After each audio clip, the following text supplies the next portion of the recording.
kasih Anda masih bersama kami pemirsa di News.pol. Kita akan masuk kepada tema baru. Ini juga kaitan masalah suap-suapan begitu ya. Kalau tadi dikatakan suap politik, yang ini kasusnya beda lagi. Dwelling time. Kalau mungkin Anda pernah dengar, Bang Iki pernah dengar dwelling time? Iya, saya dengar. Dengar, pernah Tapi dengar saya kasusnya? tahu, kita selalu punya kebiasaan kan menanyakan 5 hal yang terkait dengan suatu subjek Topik, gitu ya, ya. atau topik kepada siapapun yang ada di sini. Saya mau tanya ke Dadan aja Oh, kalau Dadan. gitu. Nah, 5 hal yang Anda pikirkan terkait dengan dwelling time. Ini kalau ngomongin tentang dwelling time, ini sangat penting. Sebentar, tapi saya tanya dulu, ngerti nggak dwelling time itu apa? Justru itu yang mau saya tanyakan, apa itu dwelling time? Oke, sepengetahuan Nggak, Anda, nggak. ayo. Peraturannya begitu, nggak ada dikasih tahu definisinya apa enggak. Apa yang ada di pikiran Dadan dan Ya. mungkin juga publik tentang dwelling time. Ya. Anda sekarang 5 hal yang ada di pikiran Anda tentang dwelling time. Yang pertama, Wellington. Wellington? Ya. Oh ya, ya kaitan. Kaitan. Ah. Yang kedua, mobil truk. Mobil truk? Iya, Oke. menunggu kan. Oh iya. Iya. Ah. Yang ketiga biasanya tulisan yang ada di truk. Tulisannya biasanya macam-macam. Yang paling itu adalah pulang malu, nggak pulang rindu. Itu tulisan pada umumnya ya. Iya. Oke. Masih ada 2 lagi. Yang keempat, menunggu. Yang kelima, honor belum turun. Tetap yang kelima ya, honor belum turun. Ya, istilah dwelling time ini kemudian menjadi sangat populer ketika tertangkapnya ya orang-orang yang diduga selama itu melakukan praktek suap dan menghambat. Saya itu. berbeda dengan posisi Well selalu ya. Oke, boleh. Sikap saya itu berbeda karena ini ribut Iya. setelah Bapak Presiden Jokowi marah. Ah, Ya kan? Saya bayangkan kalau Bapak Presiden waktu itu tidak marah, Iya. seheboh ini nggak kita? tapi sebentar, kalau dari apa yang pernah saya baca bahwa ini sebenarnya adalah kasus yang sudah ada pernah terjadi begitu, tapi tidak pernah untuk terungkap, selalu didiamkan dan terendus sih, cuman tidak pernah ini disampaikan begitu. Ya. Iya, seperti itu ya. Saya perkenalkan terlebih dahulu narasumber kita yang sudah hadir pada malam hari ini, Pak Adriansyah Parman. Selamat malam, Pak Adriansyah. Saya salah, staf sus Menteri Perdagangan begitu ya. Dan Staf juga khusus mantan Menteri Perdagangan. Sekjen Kementerian Perdagangan. Nah, dulu iya, saya bilang mantan tadi Pak. Ya. Kemudian ada juga Pak Siswanto. Iya, Iya, betul. baik. Selamat malam Bapak-bapak. Mewakili Selamat pengusaha ya? Pengamat. pengamat. sebenarnya. Iya. Pengamat. Tapi benar nggak sih Pak, ini kasusnya sebenarnya sudah lama dan ini memang sering terjadi begitu kalau kaitannya dengan dwelling time, kasus suap atau supaya lancar begitu masuknya. Kalau istilah dwelling time itu sejak kita melaksanakan ekspor impor ada. Karena yang dimaksud dengan dwelling time itu adalah waktu, lamanya waktu sejak barang itu dibongkar dari kapal, Ya. masuk pelabuhan, keluar pelabuhan. Itulah dwelling time. Dwelling time. Ya. Oke. Jadi di Pengalaman mana kita Pak yang Nah, paling sekarang lama gini. berapa? Nah ini Mungkin supaya gini. enak ya. dwelling time itu kan terjadi di pelabuhan. Ya. Kami di perdagangan, Pak. Ya kan?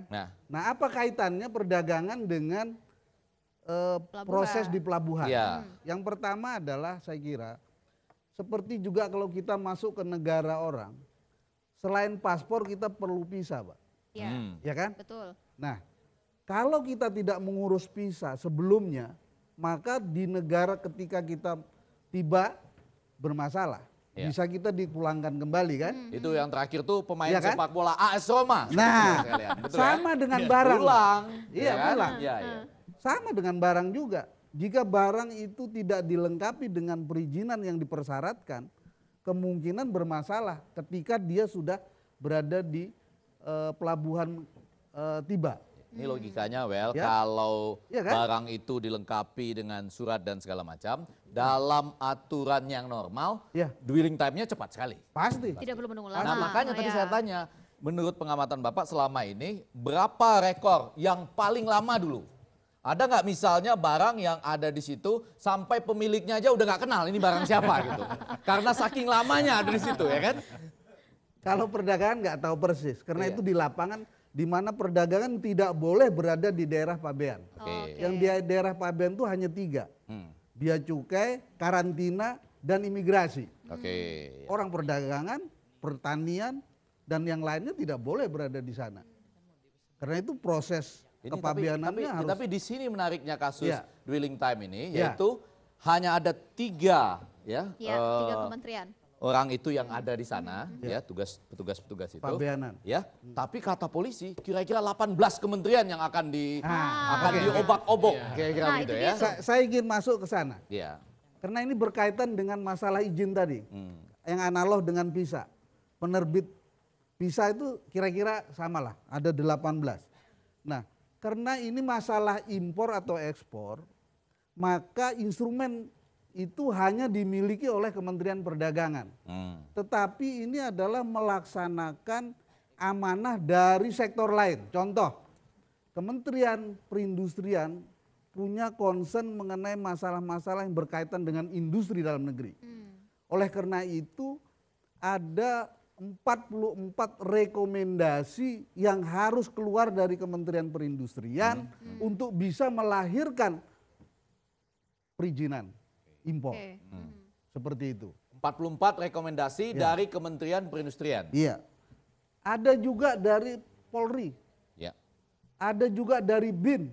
Hmm. Misalnya kalau orang impor mesin fotokopi berwarna, itu harus ada rekomendasi dari BIN. Karena bisa nyetak uang. Ya. Ya, Nah, ya. maksud saya di sini perizinan itu akan mempengaruhi dwelling time ketika izin itu baru diurus ketika barang tiba di pelabuhan. Tapi Kementerian Perdagangan sendiri terkait dengan masalah perizinan itu juga tahu. Lo jelas Ya. tadi bahwa barang yang masuk. Pak, ini suka ngenyek Pak. Iya, Ya, iya. Dia pura-pura bilang tahu apa tidak. Pada faktanya yang lagi ada di proses sekarang itu dari Kementerian Iya, Perdagangan. iya. Saya mau bongkar Iya, itu. Betul. Nah, terkaitnya itu adalah masalah izin yang selama ini izin impor itu memang harus diterbitkan oleh Kementerian Perdagangan. Ya.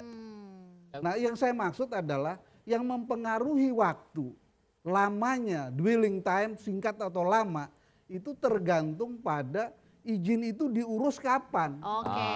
Kalau Izin diurusnya sebelum barang tiba, nggak ada Nggak akan pengaruhnya lama terhadap begitu waktu. ya. Akhirnya Tetapi bisa mempengaruhi barang itu bisa masuk atau tidak. Oke, Kan siapa begitu. yang pengalaman di lapangan? Mas, ini langsung aja kan dwelling time disebutkan itu memang proses yang terjadi ya ketika barang itu datang ada prosesnya sampai kemudian terjadi bongkar muat lah istilahnya seperti itu. Yang kita sadar fokusnya suapnya. Kenapa kemudian celah suap ini muncul? Apa karena lama orang ingin cepat? Well, saya mohon maaf Well ya. Anda harus tetap setia pada istilah Anda, bukan suap, kontribusi. Kenapa ada pengusaha yang melakukan kontribusi? Itu apakah karena ingin cepat barangnya keluar atau izinnya nggak ada supaya kemudian muncul izin dadakan? Apa celahnya yang buat Tapi suap sebelum ini itu muncul? mungkin saya ingin bertanya sebenarnya proses yang normal itu berapa lama sih untuk barang itu bisa sampai masuk begitu? Kita pernah dwelling time kita itu 3 hari. Pernah. Itu Oke. paling cepat. Itu Paling cepat. Paling Oke. cepat. Paling cepat. Dan itu normal. Itu untuk ukuran Indonesia normal karena model pelabuhan kita beda dengan pelabuhan yang lain. Pelabuhan lain itu misalnya Singapura. Dia barangnya hanya transit di Singapura. Oke. Jadi nanti kapal dari Indonesia misalnya bawa ke Singapura menunggu kapal dari Amerika. Ya. Itu hanya mungkin 1 hari.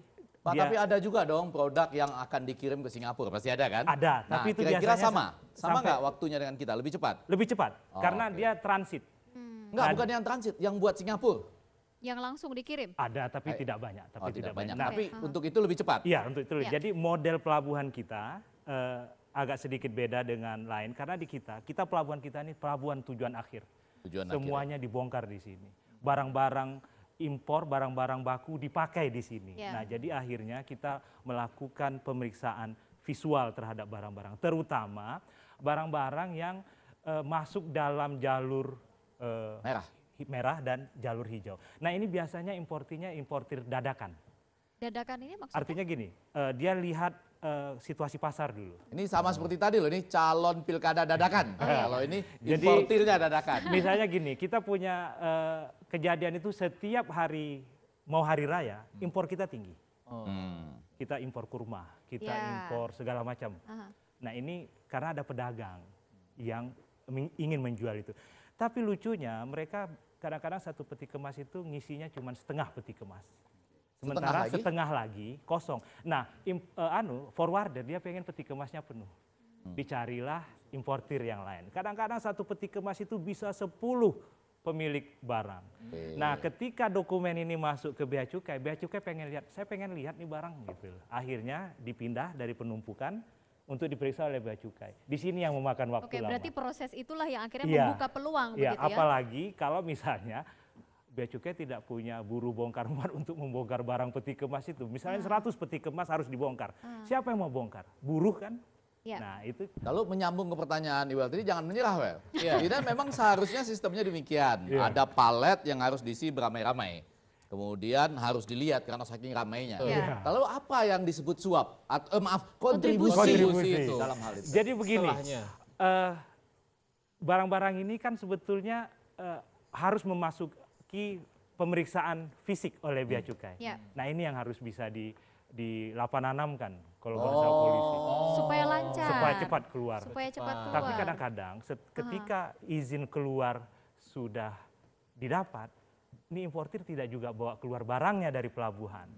Dia menunggu dulu mungkin transaksi di pasar Tanah Abang. Oh. Itu ada tuh di peti kemas saya di Jadi Tanjung Priok, membuka lu peluang ambil instansi gitu yang tadi. kasarnya gitu. Jadi ini yang membuat peti kemas kita bertumpuk-tumpuk di pelabuhan karena ada importir yang tidak segera mengambil barangnya sementara izin keluarnya Jadi, sudah ada. Mas, kalau waktu itu kan Pak Presiden Jokowi membandingkan dengan Singapura ya, Iya. dengan Singapura cuma 1 hari, berarti membandingkan itu enggak apple to Iya, apple dong itu seharusnya, dia, dan iya. enggak manggis to Betul. manggis Iya, juga ya. manggis to manggis. Bayangkan Singapura, dia pelabuhannya pelabuhan transit, 20 Transit. juta peti kemas Singapura. 3 perapatnya atau hampir 1 itu keluar lagi dari Singapura. Tapi begini, Wel, saya akan membela Pak Jokowi di sini ya. Iya. Karena walaupun itu tidak apple to apple, namun manggis to manggis, tapi kan persoalannya kemudian diketahui ada perbuatan-perbuatan yang memperlambat itu. Bahkan kalau boleh saya sekaligus bertanya ke narasumber kita bahwa itu seakan-akan tahu sama tahu. Iya. Semua pihak tahu sama tahu bahwa nanti akan begini, akan begitu, akan begini, akan begitu. Lama waktunya, yang penting setorannya terbagi. Semua tahu persis kemana setorannya dan siapa yang menikmati. Dan ini yang sedang akan dibongkar. Apakah benar demikian, Bapak? Seolah menjadi kebiasaan begitu Pak proses yang Saya jalan. nggak tahu itu, tapi saya ingin menjelaskan dulu tahapan yang disebut dengan penyelesaian atau clearance di custom. Pertama tadi bongkar. Iya. Nah, kemudian setelah dibongkar, kalau ingin cepat, maka importir segera mengajukan yang namanya PIB kepada Bea Cukai. Namanya itu adalah pemberitahuan impor barang. Oke. Nah, yang masa dari membongkar sampai ke Bea Cukai menyerahkan PIB itu yang disebut dengan pre-clearance. Tentu PIB ini harus dilengkapi dengan perizinan-perizinan yang melekat terhadap barang yang diimpor. Nah, kalau nggak lengkap maka itu yang jadi soal. Maka barang itu bisa lama. Oleh karena itu sebenarnya yang persoalan di sini itu adalah kita juga lihat keberhasilan dari pelayanan di pelabuhan kita. Dari laporan Bea Cukai yang dapat kami terima adalah hampir 80% barang yang diimpor itu masuk jalur hijau atau jalur khusus. Apa artinya? Artinya dia tidak dilakukan macam-macam pemeriksaan karena track record dari importirnya itu sangat bagus. Misalnya dia adalah industri yang jelas aktivitasnya setiap tahun mengimpor bahan baku dan sebagainya. Itu jalur cepat. Itu maksimum 4 hari. Sekarang yang di pelabuhan. Nah, kemudian ada 13%-nya, tadi 80% itu, yang 13%-nya adalah yang disebut dengan jalur kuning. Di situ masih diperlukan pemeriksaan fisik, sampling, bisa dengan X-ray dan sebagainya. Itu yang 13%. Tinggal 7. Tinggal 7% ini yang jalur merah. Jalur merah ini yang kemungkinan bisa lama. Karena satu mungkin saja tadi izinnya baru diurus ketika Jadi barang sudah tiba. karena bisa lama dicari upaya untuk bisa cepat dari merah mungkin naik kuning atau naik hijau begitu Pak. Mungkin. Enggak seperti itu Iya, prakteknya. karena kalau peti kemas ini juga tidak dikeluarkan, yard occupancy ratio di pelabuhan jadi tinggi. Nah, nanti ketika ada barang baru mau masuk, ini yang nanti menjadi Menghalangi menghalangi masuknya lagi. barang-barang baru. Jadi sebetulnya ini mungkin menurut saya mereka juga pengen mempercepat barangnya keluar gitu supaya ketika ada barang iornya masih standar gitu loh sehingga bisa dimasuki barang-barang yang Saya langsung ke pertanyaan saya kembali yang tadi. Jadi 18 pihak yang terlibat, kementerian malah disebut itu semuanya dalam konteks negatif atau sebetulnya sedang dieksplorasi dulu, belum tentu sebanyak itu terlibat. Saya pikir sedang dieksplorasi. Misalnya begini, kita ambil yang di pelabuhan itu kan yang tadi Pak Ardiansyah bilang kan ada karantina, imigrasi dan bea cukai. Nah karantina ini yang kita kadang-kadang luput dari kita. Karantina itu adalah instansi pemerintah yang pertama sekali berhadapan dengan kapal. Jadi ketika kapal masih di lautan, ya tidak jauh dari pelabuhan, dia akan periksa dulu, ini kapal higienis atau tidak. Awak-awaknya sehat atau tidak. Kalau dia tidak sehat, ini bisa ditolak.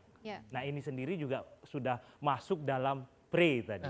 Mas tadi kalau dilihat dijelaskan juga Bapak tadi bahwa 3 sampai 5 hari maksimum 5 hari selama ini proses berjalan. Ada nggak kemudian kita tetap mendepankan asas praduga tak bersalah, oknum-oknum yang berusaha untuk memperlambat sehingga sebetulnya pengusaha yang tadinya masuknya jalur hijau atau kuning pun ya akan gerah juga kan produknya tertahan, kemudian melakukan upaya-upaya untuk supaya lancar begitu. Apa seperti itu prakteknya? Kalau menurut saya ini yang memang harus dibuktikan gitu loh. Karena sebetulnya prinsipnya kan kalau dari pengusaha itu dia pengennya cepat gitu loh. Kepastiannya tinggi. Iya, jadi dia tidak pengen barangnya terlalu lama. Dan orang instansi juga, lu mau cepat nggak? Kalau berarti kesimpulannya adalah dua. Yang pertama, yang tidak mempersiapkan izin atau tidak memenuhi syarat, ingin mendapatkan kemudahan atau memastikan barangnya lolos. Lalu yang kedua tetap ada pejabat-pejabat di sekitar situ atau aparat yang kalau bisa dibikin susah, kenapa dibikin mudah? Kira-kira begitu. Artinya itu tidak akan pernah selesai dong Bang Ege kalau atau gini atau mungkin pejabat atau oknum lah ya. Kalau lebih dari 5 bukan oknum ya. Iya. Atau oknum yang melihat bahwa ini ada celah bagi pengusaha untuk melakukan kontribusi. Nah, ini harus disosialisasikan. Celahnya tadi sudah kelihatan loh, ada proses yang panjang yang bisa dilakukan. Silakan Pak, kesimpulannya jangan kontribusi lagi. Kalau saya lihat bisa kita selesaikan ini. Misalnya dengan cara cepat seperti apa? Cara cepat tapi juga bagus. Misalnya begini, kita naikkan kategori importir kita. Dari yang hijau, kuning, kita pindah semuanya ke yang prioritas, yang bagus gitu loh. Tapi memang harus ada upaya mengurangi jumlah importir gitu loh. Kita sangat banyak importir gitu loh. Importir kelas kaki 5 ada, importir menengah ada, dan importir yang tadi Pak Adlan sebut itu yang pabrik-pabrik itu importir besar. Itu kita bisa untuk melakukan itu ya? Kalau kita migrasi importir yang level 2 ke bawah ini ke atas, mungkin kita bisa sedikit mengurangi. Waktu kita terbatas, singkat saja Pak. Jadi gini, Kementerian Perdagangan sudah melakukan perbaikan pelayanan perizinan. Karena sebenarnya pelayanan perizinan ini untuk mempercepat di luar dwelling time. Maksudnya supaya diurus sebelum kapal tiba. Nah oleh karena itu target kita 2-5 hari perizinan yang dilakukan oleh pelaku usaha untuk memohon izin dan sudah online dan terintegrasi dengan INSW. Sistem INSW. Ya, baik. Jadi itu bisa langsung ke. Semoga itu bisa jadi solusi yang baik juga, begitu ya. Sambil kita tetap menunggu nih perkembangan 18 kementerian ini. Saya ingin tambahan sedikit. Sebetulnya kasus dwelling time ini perlu kita ralat juga pengistilahannya. Karena dwelling time itu tidak bisa dipidana. Jadi yang istilah yang sudah muncul itu pemerasan dan gratifikasi. Jadi supaya karena ini pelabuhan, dia etalase kita di dunia internasional, kita juga harus. Baik, jadi bukan kontribusi lagi ya, kontribusi jahat. Baik pemirsa, kita harus akhiri News.Pol kita untuk malam hari ini. Terima kasih Anda yang sudah memberikan komentar di www.anjustvmobile.com. Terima kasih untuk kedua narasumber yang sudah hadir pada malam hari ini. Kita ketemu lagi di News.Pol hari Rabu. Selamat malam.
Show.